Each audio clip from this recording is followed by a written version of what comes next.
Baba Saheb Bharatiya Janata party जय जय सिया राम, जय सिया राम।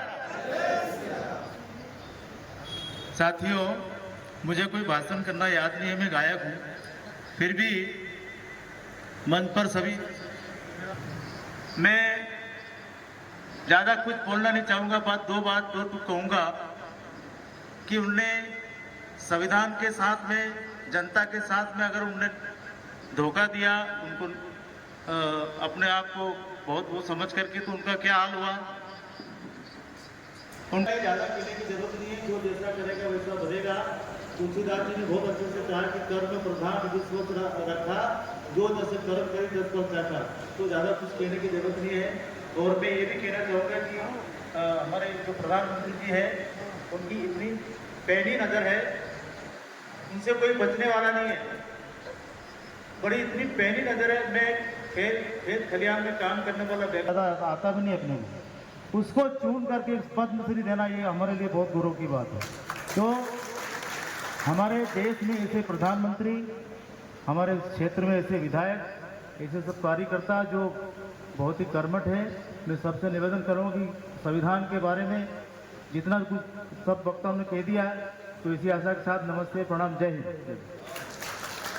अम्बेडकर सम्मान अभियान के तहत भारतीय जनता पार्टी जिला देवास द्वारा ड्राइंग कंपटीशन रखी गई थी। उस ड्राइंग कंपटीशन में प्रथम पुरस्कार मिला है तनिष्क इवने को। तनिष्क इवने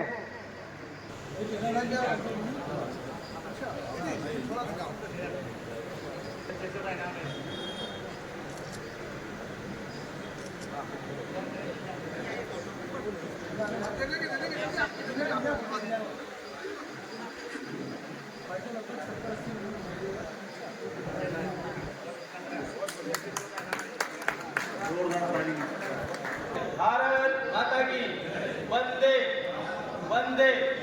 बाबा साहब अम्बेडकर, बाबा साहब अम्बेडकर।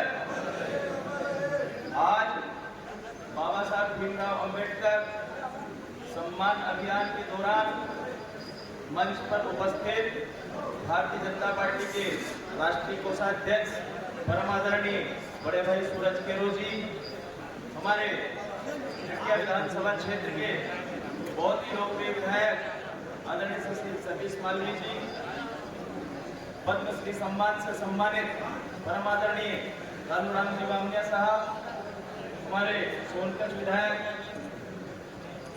राजेश जी सोनकर साहब, जिला पंचायत के अध्यक्षा श्रीमती लीला अटारिया जी, रायसिंह जी सिंधु साहब, नंद किशोर जी पाटीदार साहब, हमारे बहादुर मुखार्जी जी।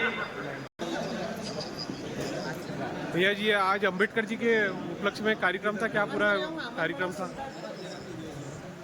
आज भारतीय जनता पार्टी हमारे देवास समिति के मोर्चा भारतीय जनता पार्टी देवास में बाबा साहब भीमराव अम्बेडकर जी के जीवन पर संगोष्ठी का आयोजन था, जिसमें भारतीय जनता पार्टी के हमारे सभी वरिष्ठ नेता यहाँ पर सूरज केरो जी, सतीश मालवीय जी और हमारे पद्म भूषण अनाजी कालूराम बामनिया जी, जिन्होंने सबसे बाबा साहब भीमराव अम्बेडकर जी के जीवन पर प्रकाश डाला और समाज के सभी आज प्रबुद्ध वर्ग में यहाँ पर उपस्थित है, जिनके बारे में बाबा साहब भीमराव अम्बेडकर के जीवन जुड़े ऐसे पहलू जो समाज के बीच में आना चाहिए था, लेकिन कहीं ना कहीं इतिहास के पन्नों से उसको दूर रखने का जो प्रयास किया गया और निरंतर कांग्रेस की सरकार में लोगों ने जिस तरह से बाबा साहब अम्बेडकर के हाथ में एक दोहरी नीति अपनाई है, वो सब समाज के बीच में आना चाहिए। और आज इस संगोष्ठी में विषय पर चर्चा हुई। बाबा साहब अम्बेडकर को जो सच्चा सम्मान करना चाहिए था, उस सम्मान से उनको वंचित करने का जो षड्यंत्रकारी प्रयास है जो कांग्रेस की सरकार ने किया है, उस पर आज संगोष्ठी में चर्चा हुई।